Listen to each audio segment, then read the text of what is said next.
Is it really me? Could it be a case of mistaken identity? I thought that over and over until this day came. Why me? Honestly, I'm just the CEO of a small sewing company in a town that's about to go under. I'm still single at this age. The title of CEO sounds nice, but in reality, I don't have money. Yet, somehow, I ended up in an arranged marriage meeting with the daughter of one of the big companies we do business with. And on the day of the meeting, she showed up and said, "I've come to fulfill our promise." A promise? What? I had no idea what she was talking about and just stood there dumbfounded. My name is Sam Reynolds, 41 years old. I lost my parents early and was raised by my grandparents since childhood.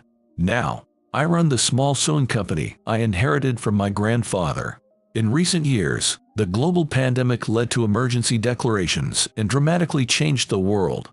The social and economic landscape in the country saw unprecedented changes, affecting businesses everywhere. My company was also hit hard. Facing tough economic conditions, we've been in the red continuously. Amidst this, I struggle every day to protect the company my grandfather built. Today, I'm staring at another red ledger. Oh, again. Running this business is really tough. What should I do? I've tried various methods like developing new products, finding new sales channels, and retraining employees. But nothing has worked, and I'm plagued by anxiety. At times like this, taking my dog for a walk is the best way to clear my head. Whenever I'm stuck, I go out for a walk with my beloved dog, Lucky. Seeing Lucky's face blows away all my worries and troubles. He always wags his big tail and looks at me with a smile. Though he's an adult dog now, he still acts like a puppy, always running into me with affection. My family has been involved in rescuing dogs since before I can remember. Or rather, I wasn't aware we were doing rescue work, but there were always several dogs around me. Until recently, we had a small mixed-breed dog, but it found a new home and was adopted. Some dogs have been with us for years, while others find new homes within a few months. It's a mix. Among them, Lucky has been with us for many years and has become like a best friend to me. The time I spend walking and playing with Lucky is pure bliss for me. Since Lucky is a large dog, walking isn't enough exercise, so I always let him run around in the backyard dog park. This place is so cozy. Whenever I get stuck on work, I end up staying here. There's a big tree on the property that provides just the right amount of shade. Lately, I've been setting up a camping chair there and watching Lucky play while sipping coffee. We play with a ball, and sometimes I read a book. Saying all this might make you think I live in a mansion or something, but in reality, my home is pretty ordinary. It's just that there's a mountain behind the house, so the property is quite large. Thanks to this land, I'm able to take in a lot of rescue dogs, which is a fact. Rescuing dogs is my hobby, you could say. One day, while I was escaping reality with Lucky in the yard as usual, a fancy black car stopped in front of my house. I watched for a while, wondering what was going on, and noticed that the person who seemed to be the driver looked troubled. So I called out to them, "Is something wrong?" "Oh, you're here. Thank you for coming. I was just thinking about this. I've been instructed to hand it over to you." "Huh, what is it?" I saw the letters Tono Inc. on the envelope. What could it be? A new business proposal. I thought as I took it. It's a very impressive envelope. Still, it seemed overly grand. I returned to my usual spot and opened the unnecessarily fancy envelope. What? Huh? I couldn't believe my eyes. Was it really addressed to me? It was a proposal for a matchmaking meeting with the daughter of the CEO of Tono Inc. What does this mean? I just can't make sense of it. Why would anyone want to marry me, the CEO of a small company that could go under at any moment? No matter how much I think about it, I can't come up with an answer. I sat there for a while, deep in thought. Lucky, looking concerned, peered into my face, and we both ended up laughing as our eyes met. I went back inside and decided to read the letter again. I was speechless with surprise. The sender was undoubtedly the CEO of one of our few major clients, Tono Inc. The content clearly stated that it was a marriage proposal to Mia Smith, the CEO's third daughter. A marriage proposal to the CEO of a company. I'm truly shocked. And to think the prospective partner is Mr. Smith's daughter. I tilted my head as I read the letter. She's 27 years old, 14 years younger than me. She's very beautiful but has a reputation for being difficult, as she's a free spirit who charges ahead with what she wants to do. She's famous for jetting around the world. Has she finally returned to the US? Why would someone like her bring up a marriage proposal with someone like me? It was a mystery to me. Honestly, I didn't think such a woman and a quiet person like me would be compatible. But even so, I have no choice but to go along with it. To be honest, right now, my priority is to recover the company. This is no time for a marriage meeting. However, they are an important client, and the company is larger than ours. It would be rude to refuse without even meeting her. What a troublesome situation this has turned out to be. I felt really depressed. Whimper. Next to me, Lucky looked at me worriedly. Thanks, Lucky. It's gonna be okay, I said, patting Lucky's head. It couldn't be helped. To avoid being rude, I gave my reluctant consent to the arranged marriage the next day. After that, things progressed smoothly, and 3 days later, it was the day of the meeting. The speed was truly astonishing. The venue was a luxurious hotel room, and I immediately felt my low status and social disparity. In an unfamiliar atmosphere, I waited nervously for her arrival. What kind of woman would appear? I had heard some rumors, but never seeing her before made me very anxious. But part of me was also curious to see her. Well, regardless of what kind of woman she was, I had no intention or means to get married right now, so I was determined to somehow decline this proposal. I kept thinking of a good excuse to turn it down, without ruining the relationship with the other party. Then, she arrived, saying thank you for waiting, and she was stunningly beautiful. How should I describe her? She had a dignified kind of beauty. With my limited experience talking to women, I had no idea what to say and was completely intimidated, even though I was much older. Despite this, she didn't show any particular reaction to me, quietly took a seat, and was calm and composed. After we finished our greetings and introductions, she said after a while, "Could you take a look at this?" and showed me her phone screen. It was a photo of her with many large dogs. There were also many photos of a large shelter. It wasn't in the United States. This is a photo from my recent trip to Germany. Animal welfare is really advanced there. I stared at the phone screen in surprise.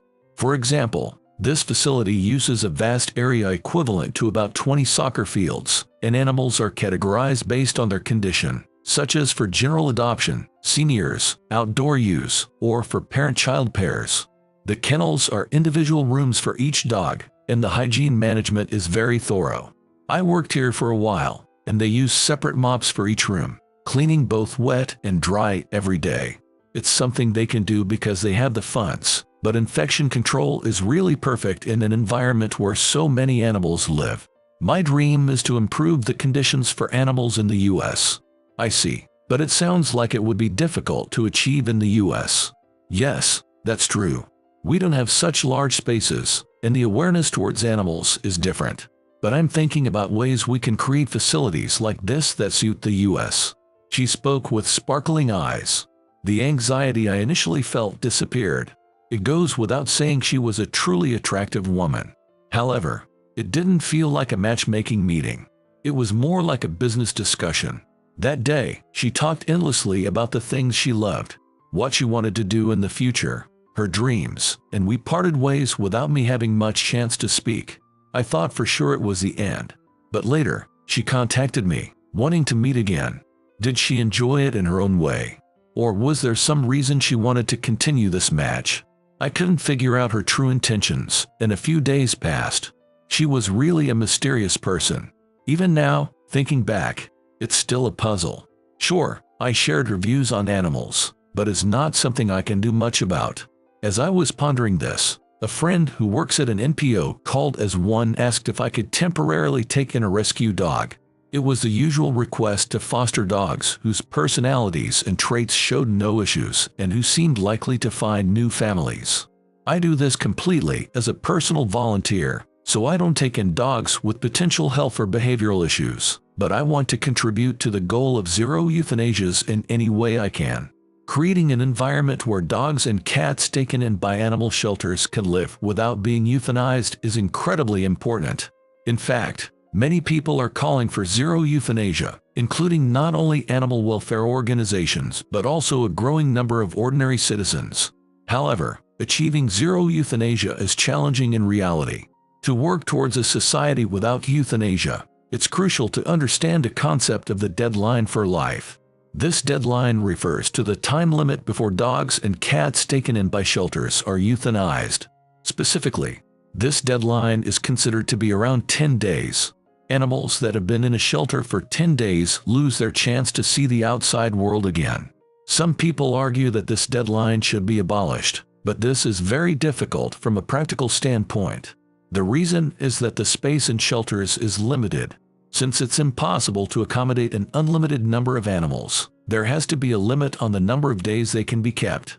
However, to address this deadline, NPO organizations across the country are working to protect these animals. While NPOs cannot protect animals indefinitely, they try to keep animals that are likely to find new homes for as long as possible and prepare them for adoption. For example, if an animal is sick, they provide treatment, and if vaccinations are needed, they temporarily cover the costs for these vaccinations. People who empathize with these NPOs have started donating to these organizations or becoming supporting members and paying membership fees, allowing more animals to be saved. However, no matter how many NPOs increase, there's still a limit. It's wrong to think that just because these organizations exist, everything's fine. What we need now is to have animals adopted before their time runs out, and to prevent them from entering shelters in the first place. NPOs are created to improve the situation, but ideally, we should strive for an environment where they aren't necessary. We need to create an environment where animals can be saved without relying on NPOs. However, at the moment, there's nothing we can do. I also try to help as much as I can. That being said, my main job is running a company, so I rely on my grandmother to take care of the meals and training of the animals we take in.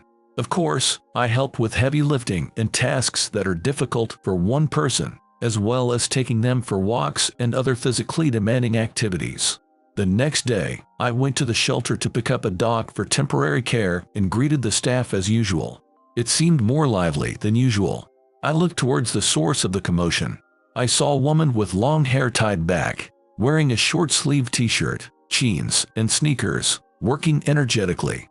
I thought, maybe a new volunteer has arrived, and didn't pay much attention. The dog I was asked to take care of this time was an old large dog. It had been at the shelter for a long time because they couldn't find a temporary home. It was a calm dog with a gentle face. I decided to take him in to help find his final home. Maybe I could be his last owner. The old dog's name was Leon. He ended up here because his previous owner became too old and faced financial difficulties. Recently, he hadn't been getting enough walks, which caused his muscles to weaken, making it hard for him to walk. His eyes seemed to have lost their sparkle. He hadn't received love for many years. I was told he was 12 years old. When I let him sniff my hand, he gently licked it in return. I decided to give my all to make sure Leon could spend his remaining time happily. At that moment, someone called out, "Oh, is that you, Sam?" I felt like I might have recognized them, but wasn't sure. It's me. Did you forget?" I looked closely at her face and thought hard. It's Mia. Oh, what? Her clothes were different from back then, and today she wasn't wearing any makeup. She looked like a completely different person. That day, I was wearing a lot of makeup and dressed up, so I guess it's understandable. She laughed and stuck out her tongue. Seeing her like that made me laugh too. Well, this is the usual me. I see. This look suits her better, and I like it. But why are you here? When I'm around here, I usually take care of these kids. I see. I wish there were fewer kids like these. I always think that too. You're gonna take care of this one from today. She was gently petting Leon. Though her expression was modest, Leon seemed happy too. Can I come visit Leon sometimes? It'll be in my free time. But if there's anything I can help with, that's fine. But during the weekdays, I'm mostly at work and can't take care of these kids. I know. Your grandma was always the one taking care of them. What? How do you know that? She smiled at me. Haven't you figured it out yet? Don't you remember me? I used to visit you a lot when I was a kid. The girl who used to come over and help out a lot. Wait, are you Mia? That Mia? Mia. I was too surprised to speak. My friends often came to play at my kennel, and she was called Mia. To see her all grown up now, such a wonderful woman. It brought tears to my eyes. Wow, I can't believe it. I murmured to myself. You remember the promise we made back then? When I grow up? Did you forget? I've come to fulfill that promise. It's been so long that my memory is hazy, but it was the kind of promise kids often make, like, we'll get married when we grow up. Something like that. Could it be that promise? Seriously? Is that even passable? No way. I was speechless. Putting that aside, I safely brought Leon home. Leon stretched out and laid down right away from his first day with us. Is it the dignity of a senior dog? He's got nerves of steel and is very dependable. Usually, when we bring in a new dog, there are toilet accidents, and Lucky, who's been with us, gets restless, causing the house to be chaotic for about a month. But this time, thanks to Leon's calm personality, Lucky accepted him without any resistance. It's incredibly peaceful. He's great with the toilet, and there's really nothing to complain about. But his leg muscles have weakened, making walks a bit difficult. His eyes also seem to lack brightness, which worries me. For the first few days, I made sure to approach Leon gently to get closer to him. I felt he needed time and space to do things at his own pace. I didn't rush him, finding things he was interested in and places he liked, hoping to help him regain his confidence bit by bit. Since I was busy with work during the day, my grandmother took care of him during that time. Oh, by the way, Mia came to visit today. Oh, aren't you surprised? Well, actually, I met her at the shelter. Oh really? Why didn't you tell me? Yeah, sorry. Actually, about that date I had recently, well, that was Mia. Is Mia really Mr. Smith's daughter? That's surprising. Mia has always liked you, hasn't she? He said with a big smile. She seemed quite happy. She continued to come over every day to help out, and seemed to get along well with my grandmother. As time passed, Leon started to change little by little. The sparkle gradually returned to his eyes, and his walking became steadier. The love and care we had given him were paying off, and he seemed happier than before. He was also building a good relationship with Lucky. On the other hand, the company was still facing tough times. I was struggling to keep my grandfather's company afloat, but balancing the books was hard, and the debt kept growing. The employees were also getting older. We had to focus on passing down our skills. Amid all this, I spent my nights poring over the books, trying to find ways to improve the factory. If things stayed the same, I might end up leaving the employees out in the cold. I had to stop that from happening no matter what. What should I do? Is there any good solution? I worried about it every day. Today, too, my steps were heavy as I headed home. I'm home. Welcome back. It was quite lively today. What's going on? Since Mia helped us again today, I thought we'd invite her to stay for dinner as a thank you. Oh, thank you so much for always helping us out. Oh, it's nothing, really. No, we really appreciate it. It's tough to exercise Lucky and Leon when Sam comes home late. They're big dogs, so it's hard for the elderly. Yeah, I know. I'm really sorry about that. But Sam, you're having a tough time as the CEO too. So it's okay. Mia helps us out a lot. That's true. She and my grandmother had become quite close. Watching them, it almost seemed like they'd always been family. When you met Mia after a long time, you didn't recognize her at first, did you? Oh, yeah. You've really grown up, and you've become so beautiful. I blurted out my true feelings without thinking. Both she and I blushed. My grandma was smiling, watching the two of us. Apparently, my grandma recognized her as soon as she saw Mia. I've never been able to outsmart my grandma. I lost again this time. That day, the three of us enjoyed a meal together. After that, she and I talked for a while. You must be working late every day. Well, it's always been like this. I replied with a smile. Since she was considering me as a potential marriage partner, I thought she should know a bit about the current state of the company, so I started talking about it little by little. After I explained everything, she said, I've been thinking about something for a long time. Here's what she said. While talking with the local residents she met at the NPO as one, she came up with the idea of creating a multi-purpose facility centered around the dog park here. She had always thought it would be great if more dogs could use the relatively large dog park. The facility would include a temporary shelter for rescue dogs, a training facility, a pet hotel, and a cafe and goods shop. This way, we could provide a place for local people to interact with dogs and help find homes for rescue dogs. And she suggested, why not make the products to be sold in that shop at our current factory? I see. I had never thought of that, but it might be quite interesting. It's a proposal that could lead to growth both for the company and personally. That sounds good. I'd like to think about it a bit more. I thanked her and we parted ways for the day. I was really surprised by her idea, and at the same time, I realized how amazing she is. I wanted to take a chance on this proposal. The next day, I brought up the idea at the company. The younger employees, who usually sympathize with my volunteer activities, were supportive, but I faced strong opposition from the older craftsmen. To explain in detail, my grandfather founded this sewing company, and it used to be known locally for making high-quality clothing. However, with changing times, the demand decreased, and management became tough. Sales declined, the craftsmen's motivation dropped, and then we were hit hard by the global viral pandemic. I explained to everyone that in order to keep the factory running, we need to develop a new business model. I talked about how the pet clothing market holds great potential as a new market, especially with the ongoing pet boom. However, the factory's craftsmen, especially the older ones, strongly opposed my proposal. We have been making high-quality clothes for people. Making clothes for pets goes against our pride, they said, firmly wanting to preserve their long-standing traditions. While I respected their opinions, I tried to convince them that new challenges were necessary to keep the company alive, but it wasn't easy to get their acceptance. Is that so? Well, that's what I expected. Are there any people who agree with you? The younger folks are mostly on board. In that case, can we get some help from them? That's up to them. But what are you planning? Shortly after, she started making a prototype of pet clothes herself. She researched designs and materials online and kept trying different things. Then, she brought her creation to me.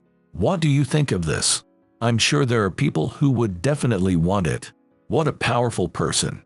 I was impressed by her initiative. Her speed was amazing too. She was so reliable and quite bold.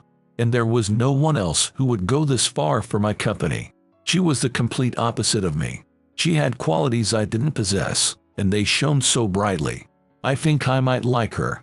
Even though she's younger, she leads me forward. I've never felt this way about a woman before. A few days later, I brought her prototype to the factory. How cute. So cute. Very stylish. Voices of approval came from all around. If we tweak this part, it might be even cuter. I want to dress my pet in this, the younger craftsman said, supporting my idea and offering to help. I decided to start developing a new line of pet clothing with them. First, we asked the NPO as one for help, and they agreed to let us try placing our products with them. To our surprise, the sales of pet clothes steadily increased, and word of mouth spread our reputation. We could match clothes, leashes, and accessories with the same line of designs. At first, it was little by little, but now we receive many orders. With this success, even the older craftsmen gradually began to accept this idea and said, "You never know until you try," and started to cooperate. I was truly grateful to all the company employees, and to her as well. The success of the pet clothing business brought new energy to the entire company. The craftsmen regained pride in their skills and began exploring new designs and materials. I actively participated in local events and exhibitions, continuing efforts to spread the company's name. As a result, orders increased further, and the factory's operations gradually stabilized. The pet products we created together with the craftsmen became a new specialty of the town. I learned that it is important to preserve tradition while not being afraid of new challenges, and I found hope for the company's future. Most importantly, I was grateful to her who led us this far. Her energy and passion revitalized a company. Because of this, my feelings for her grew stronger. We had dinner together at home almost every day, and she already felt like part of the family. Of course, I would take her home after dinner. I've been thinking that I need to make things clear soon. Because I'm busy. We haven't really gone on proper dates. Walking the dog or taking care of it together might have felt like a date. This time, thank you so much. I'm really grateful to you, Mia. The factory's management is getting better. Really, thank you. No, don't mention it. She smiled shyly. Next time, let's go out for a meal together. There's something I want to talk about too. Oh, okay. She smiled brightly. Is there anything you don't like to eat? No, not really. Got it. Let's eat something delicious. Yes. I'm really looking forward to it. And one Saturday night, I arrived at the French restaurant where we were meeting, feeling a bit nervous. Today's date held special meaning. It was an important occasion where I intended to ask her for a serious relationship, with marriage in mind. The inside of the restaurant was enveloped in a calm atmosphere with soft lighting and pleasant music. We were shown to the table I had reserved, and shortly after, she appeared. Dressed in a simple yet elegant dress, she smiled at me as she took her seat. Sorry to keep you waiting. No, I just got here myself. We both felt a little nervous as we looked over the course menu I had pre-selected. As the food was served and we started drinking wine and eating, our nerves began to ease. Our conversation flowed naturally, and the distance between us slowly began to close. By the time the main dish was finished, I gathered my courage and started to speak. Actually, there's something important I want to talk to you about today. Her eyes looked at me seriously. Taking a deep breath, I began to speak from my heart. Mia, thank you for giving me so many chances. You've started to look like a goddess to me. Your amazing energy and drive. I love your sparkling eyes. I truly enjoy the time we spend together, and I want to be with you always. I paused for a moment to gauge her reaction. It was the kind of line I could never have said without a bit of alcohol. Seeing Mia's eyes glisten slightly, I gathered even more courage to continue. If you're okay with it, would you consider dating me with marriage in mind? She showed a moment of surprise, but then her face softened into a smile. John, I feel the same way. I want to walk into the future together with you. That's great. I'm quite a bit older. Is that really okay? I've known that from the start. What? That's harsh. That doesn't matter to me at all. You see, I've made up my mind a long time ago. I've always loved your genuine dedication to animals and your kind heart. So, I was really happy that you remained single until now. Really. I never thought there would be someone who felt that way about me. Thank you. Really, thank you. Filled with a mix of relief and joy, I held her hand tightly. That night, we enjoyed our French dinner with hope for the future in our hearts. Sensing the beginning of a new chapter in our lives, our hearts became one. And so, we happily got married. Without wasting any sweet time, we decided to start raising funds to realize a project to build a multi-purpose facility for dogs. Since the factory's management had also recovered, we were able to secure a loan smoothly from the bank. We also received support from CEO, Mr. Smith. And to make up for any shortfall, we decided to gather funds through crowdfunding. When we called on local businesses and residents to help, support started to come in gradually.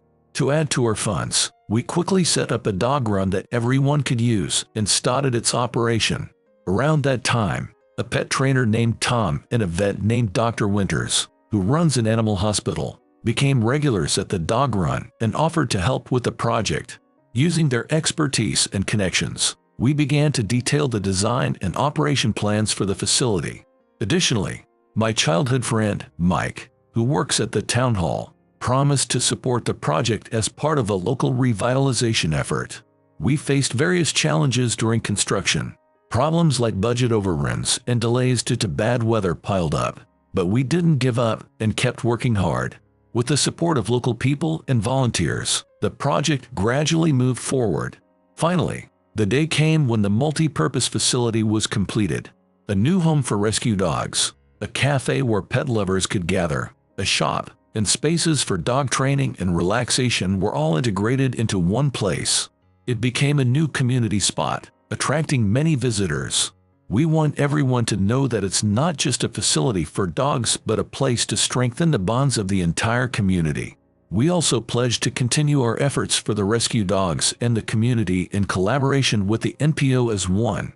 With our ideas and all of our passion and efforts, the multi-purpose facility for rescue dogs took root in the community and brought many smiles. My sewing company's pet products are also displayed in the shop, and sales are doing well. While managing the company, I also support her as the manager of the multi-purpose facility. What started as a really small dog run and rescue dog activity has developed into such a large scale. Honestly, I'm still very surprised that this activity is about to make a meaningful contribution to the community. I can't thank enough for all the encounters that led us here.